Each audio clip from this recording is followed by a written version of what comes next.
Hey there, it's Julie. Welcome to my channel. If you're new here, I'm pretty new here too.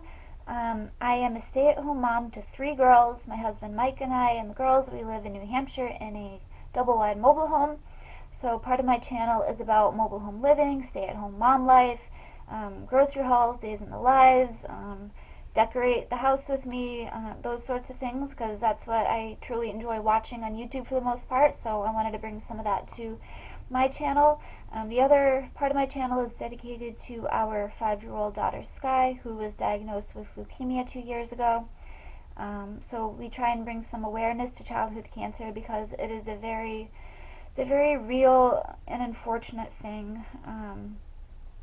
So today I wanted to sit down and share just a little bit of Skye's story, just the beginning of when we found out she was sick and everything that happened.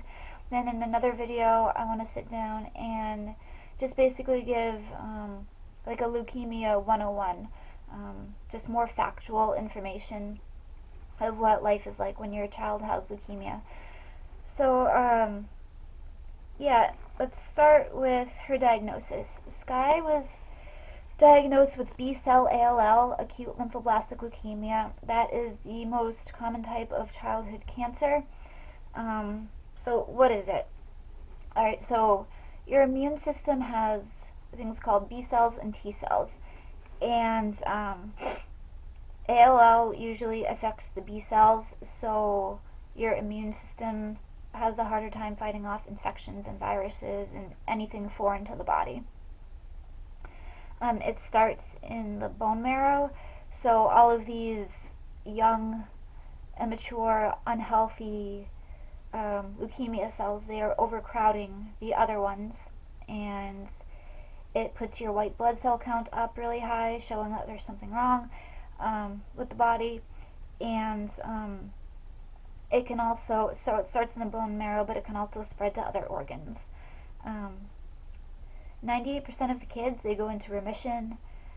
It's a 90% cure rate, so that's very promising, but there's also a 15 to 20% chance that kids can relapse. So that's a little background of the exact type of leukemia that Skye has. So I guess I will tell you how we found out. So a few weeks prior to her diagnosis, I knew something wasn't quite right with Skye. She was more tired than normal. She lost a good part of her appetite. She also had bruising on her legs. And I called her pediatrician and I told them all these things, and the nurse said, oh, it could be a growth spurt. You know, how some kids are, they get ravenous and they're like really energetic. Sometimes a growth spurt can have the opposite effect, where kids can be lethargic and they lose their appetite and they can become clingy to a parent or a caretaker. So they said just watch her for a few weeks, and if nothing changes, call us back. So this was Easter 2019. Easter Sunday we were with Mike's family, and Skye wanted to go home the whole time. She was asking to go home and go to bed. She was very tired. So the next day, Monday, beautiful day outside, she didn't want to go out and play. She just wanted to sleep on the couch. And that's when I took a closer look at her. Like, I saw the bruises. All kids get bruises, right? I took a really close look at her, and I noticed teeny tiny, they were like pinprick size red spots over a lot of her body. And in my mind, I could guess what was going on. I kind of knew what it was at that point, but I called the doctor and I said, I need to bring her in right now. Something's not right. So I told them what was going on. They're like, yeah, bring her right in. And my mom was with me. My mom and stepdad had come for the weekend, and my stepdad Joe, he stayed home with Josie. She was 5 at the time. And my mom and I took Skye down to the pediatrician, and they took her right in, and the doctor is examining her as I'm telling her about what's been going on lately. And she's feeling her abdomen and her organs are in there, and the doctor says, I don't want to alarm you, but based on what you're telling me, and the bruising and the tiny red spots, those are called petechiae, we found out her liver and spleen feel enlarged, and she said these are all signs of leukemia. She said she can't say for certain because she needed to do blood work, but that's what it's looking like. So I kind of just, my body went into shock then. I didn't break down crying. It was like I got rushed with adrenaline. Like, okay, this is real. This is really happening. I have to go into mama bear mode. So I tried to stay strong, and I made the phone calls to Mike and to my dad, who's also a doctor. I called Mike at work, and I had to have him paged. I said, get Mike on the phone, this is an emergency. So he answers the page, and I told him I'm at the doctor with Skye, and the doctor says she thinks Skye might have leukemia, and Mike just goes, no, because one of his cousins had gone through this when he was a child, so he knows how bad it can get. So Mike finished his shift at work just to kind of process everything, and he's calling his side of the family. So we spent hours at the doctor's office. We were sent next door. There's a hospital next to the pediatrician's office. We got some blood work done, and then the doctor let us sit in a quiet part of the office just while she figured everything out, while she looked at the blood work. And then she came in and talked to us and said, went through all the numbers and said it's definitely looking like leukemia. So she said, I want you to stay here. I want you to stay as calm as you can. I'm going to go on the phone, and I'm going to talk to the doctors at Boston Children's Hospital. That's like an hour and a half, 2 hours south of us. She said, I'm going to handle everything. Don't you worry about that part. Just stay right here and stay as calm as you can. So Skye slept in my lap the whole time. We were probably there 3 or 4 hours, I want to say. Skye slept in my lap the whole time, and I'm still getting that rush to stay calm and not panic. I didn't do that till much later. So she got us all set up with Boston. She's like, go home, pack, and then drive right down and check into the ER there. She gave us all the instructions. So we go home. I don't know how I got us home, but I did, and Mike met me in the driveway, and Skye went inside, and Mike and I just, we hugged each other, and we cried a little bit, and we went in, and Mike's folks were there, and his sister was there. Josie was safely with our brother-in-law, Mike's sister's husband, and her cousin, so we knew she was well taken care of and safe. And inside, everyone was really emotional, and Skye was just happy to see. She was just happy to see everybody. She had a smile on her face. So I'm going around packing. We don't know what to pack exactly or how long we're going to be there, so we just throw some random stuff together. And we drive down. Mike's parents follow us down just to be there for us for support. So 7 o'clock at night, we are driving down to the ER, and we check in, and they do blood work and do all sorts of exams, and Skye is intrigued with what they're doing. She doesn't really like it when they take her blood, but she has a smile on her face for the most part. She's interested in everything, and Skye is, I don't know, she was 3.5 at this point, right? She hadn't gone through her terrible twos. She hadn't thrown a fit ever. So just watching her bravely go through all this, not like freaking out, it broke my heart a little bit more. Just to see how strong she was handling everything, so much stronger than I was, or Mike was. So They do a lot of exams and blood work. She gets x-rays done, and then we're finally settled in our room on the oncology floor about 2 in the morning. So it was super late. We meet with the night nurse, and she tells us a little bit of what she's going to be doing throughout the night, and then like 2:15, we finally put our heads down, and my head wasn't even on the pillow. I was on the bed with Skye. Mike was on the window seat. My head wasn't even down 30 seconds when I heard Skye gasping for air, and then I turn around and look at her, and then her body goes stiff. I hit the nurse's button, and the nurse was in within seconds, and she paged other nurses and the on-call doctor. She stopped breathing. They rush her up to the ICU, and it takes them probably 3 or 4 hours to bring her back and to get her stable.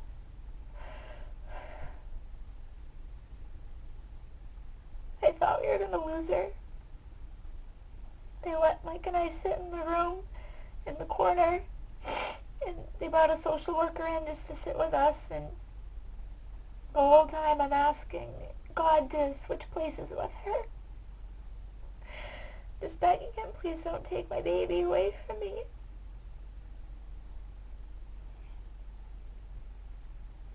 The next time I looked at her, hours and hours later, she was covered in IVs and tubes and wires and leads. She was just covered. And she was heavily sedated.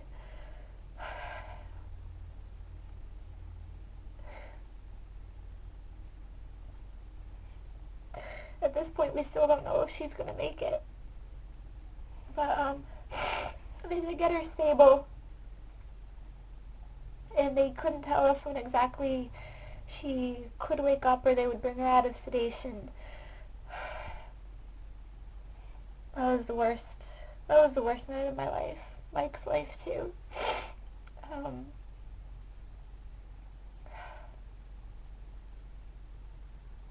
Later that morning, Joe and my mom, they come down. And then later on, the oncology doctors come and meet with us. And they walk in with a stack of papers that thick. There's like 3 or 4 of them, I think. And they sit with us, and they say we need to get started on treatment right away based on her blood work. She does have B-cell ALL, and they can't explain exactly what happened to her. The EEG showed it wasn't a seizure, but there was such a drastic drop in her blood work. I have some of the numbers right here. I'll try and put up on the screen. So her red blood cell normal is 3.89 through 4.67. That morning, when that episode happened, it was only at 0.39. Her platelets, when we checked into the ER, they were really low. Normal is 208,000 through 410,000. Hers were only at 4,000. And then again, that early morning, it went up a little, but it was still only at 20,000.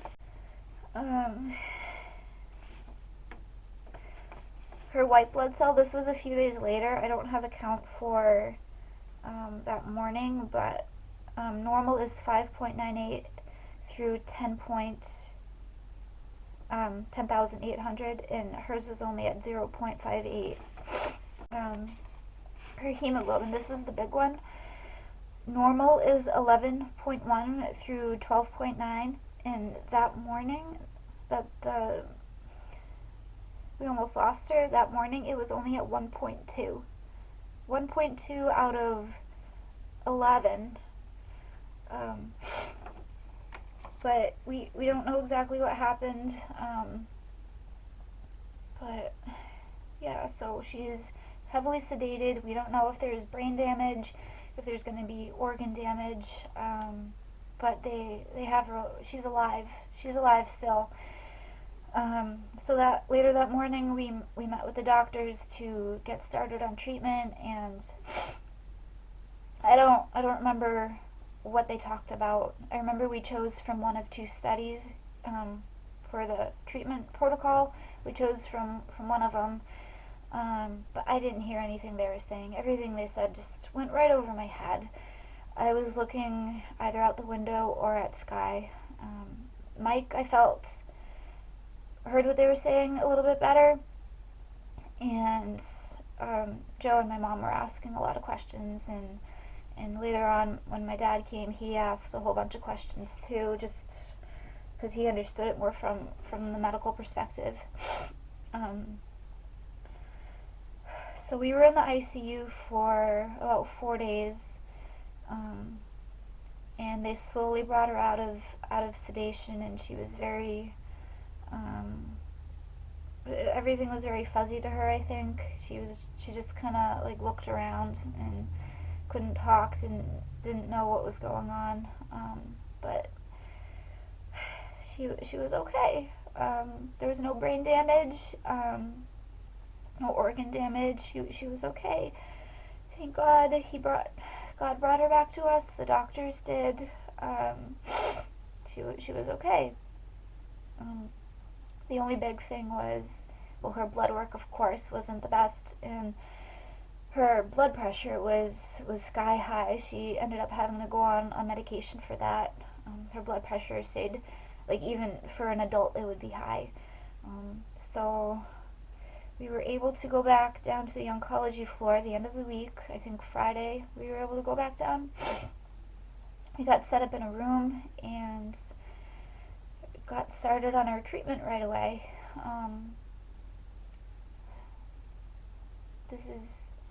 We're 2 years later now. We're 2 years later, and this past, I think today is April 28th. This past Monday in clinic, she had her next to last chemo. When we go back in 3 weeks, she's going to be taking her last regimen of chemo and steroids and all the home meds, and then she's going to be done with that part.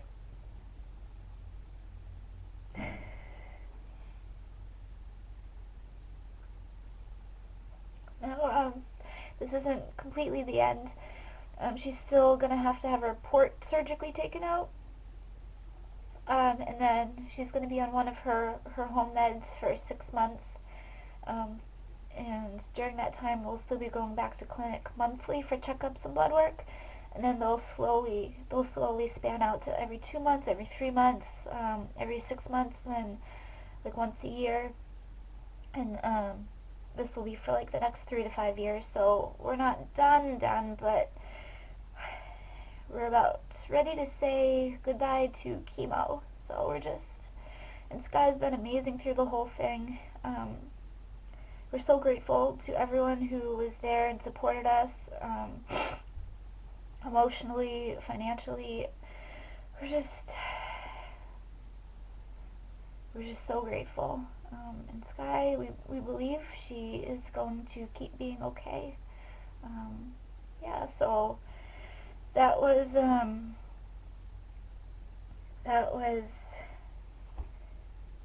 the beginning of her journey, when we found out she was sick. And in my next video about her journey, like I said in the beginning, I'm going to go into a little more detail, more factual information about what life is like, what the last 2 years have been like. I'm going to be talking about what happens when we're there for the first month of treatment, what going home is like, because we're set up with a home nurse, when we start going weekly clinic visits, because we have to go every week at first. I'm going to be talking about all the medications you have to take when you're at home, and then dealing with insurance. There's so much that goes into this, so I just want to give a little more factual information, and just just keep spreading awareness about childhood cancer. So I thank you for sitting with me and listening to me, and just taking in all that info about Skye's diagnosis and her journey and our journey as a family so far. So thank you, and I will see you in the next video. Take care.